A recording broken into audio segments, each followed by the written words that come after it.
Please welcome the Vice President of the United States, Kamala.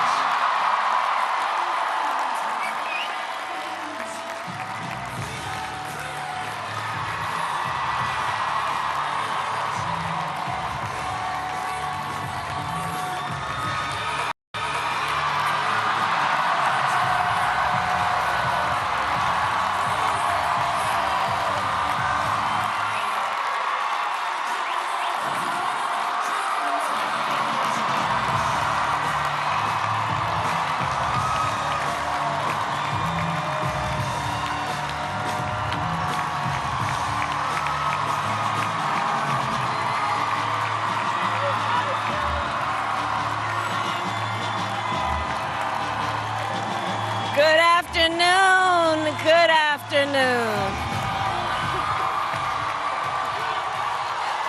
Good.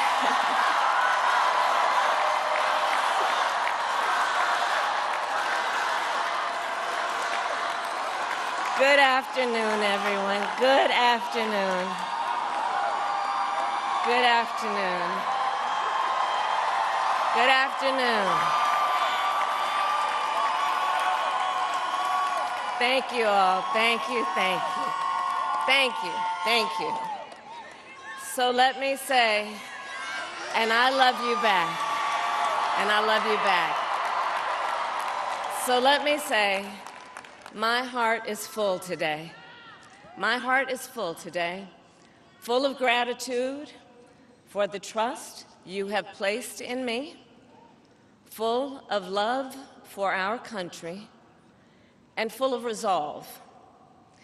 The outcome of this election is not what we wanted, not what we fought for, not what we voted for, but hear me when I say, the light of America's promise will always burn bright. As long as we never give up, and as long as we keep fighting.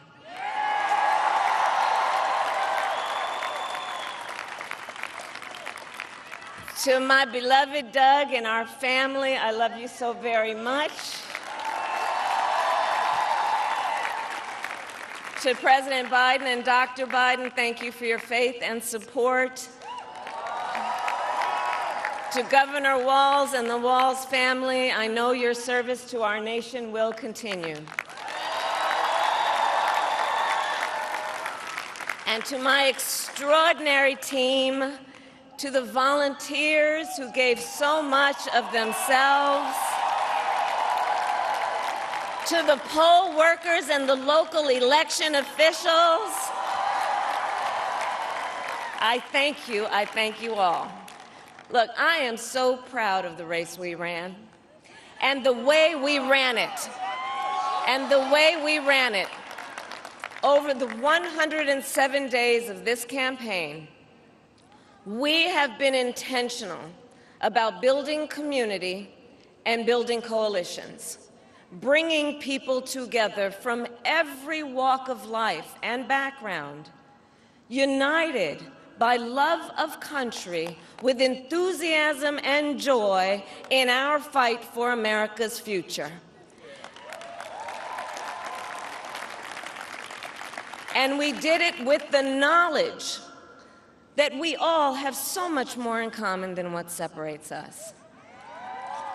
Now, I know folks are feeling and experiencing a range of emotions right now. I get it. But we accept the results of this election. Earlier today, I spoke with President-elect Trump and congratulated him on his victory. I also told him that we will help him and his team with their transition, and that we will engage in a peaceful transfer of power.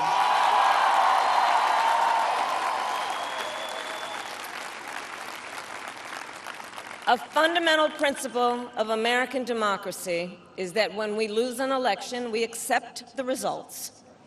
That principle, as much as any other, distinguishes democracy from monarchy or tyranny. and anyone who seeks the public trust must honor it. At the same time, in our nation, we owe loyalty not to a president or a party, but to the Constitution of the United States.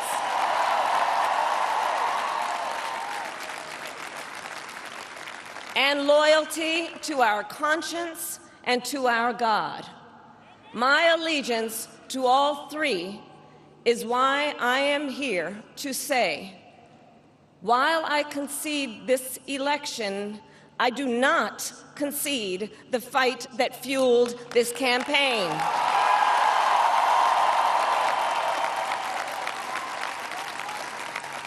The fight for freedom, for opportunity, for fairness, and the dignity of all people. A fight for the ideals at the heart of our nation, the ideals that reflect America at our best.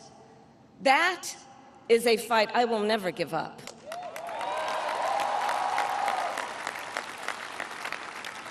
I will never give up the fight for a future where Americans can pursue their dreams, ambitions, and aspirations, where the women of America have the freedom to make decisions about their own body and not have their government telling them what to do. We will never give up the fight to protect our schools and our streets from gun violence.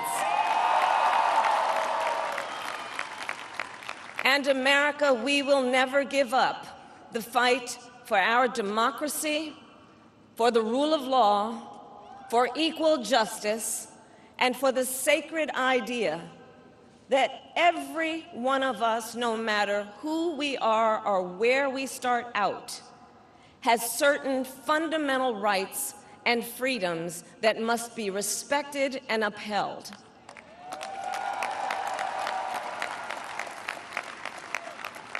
And we will continue to wage this fight in the voting booth, in the courts, and in the public square.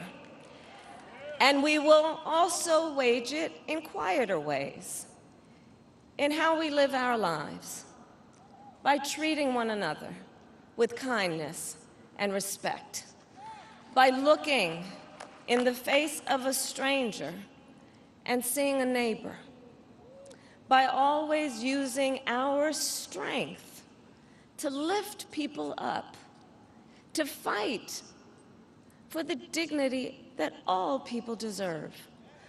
The fight for our freedom will take hard work, but like I always say, we like hard work. Hard work is good work. Hard work can be joyful work. And the fight for our country is always worth it. It is always worth it.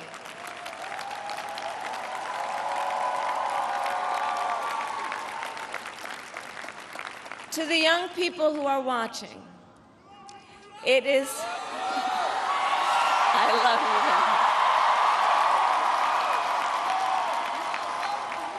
you. To the young people who are watching, it is okay to feel sad and disappointed, but please know it's going to be okay.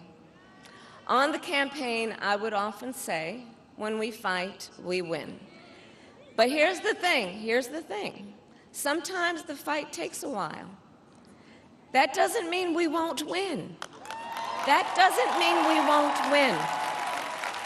The important thing is don't ever give up. Don't ever give up. Don't ever stop trying to make the world a better place. You have power. You have power. And don't you ever listen when anyone tells you something is impossible because it has never been done before.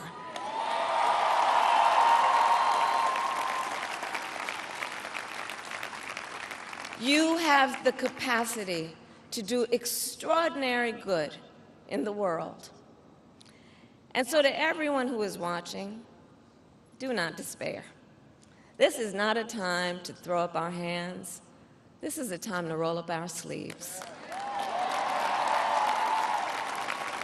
This is a time to organize, to mobilize, and to stay engaged for the sake of freedom and justice and the future that we all know we can build together. Look, many of you know I started out as a prosecutor, and throughout my career, I saw people at some of the worst times in their lives. People who had suffered great harm and great pain, and yet found within themselves the strength and the courage and the resolve to take the stand, to take a stand, to fight for justice, to fight for themselves, to fight for others.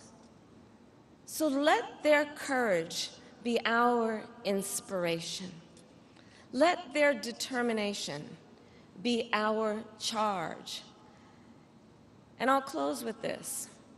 There's an adage an historian once called a law of history, true of every society across the ages.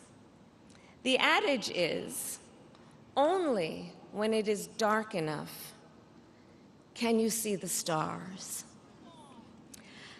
I know many people feel like we are entering a dark time, but for the benefit of us all, I hope that is not the case. But here's the thing, America, if it is, let us fill the sky with the light of a brilliant, brilliant billion of stars. The light of optimism, of faith, of truth, and service.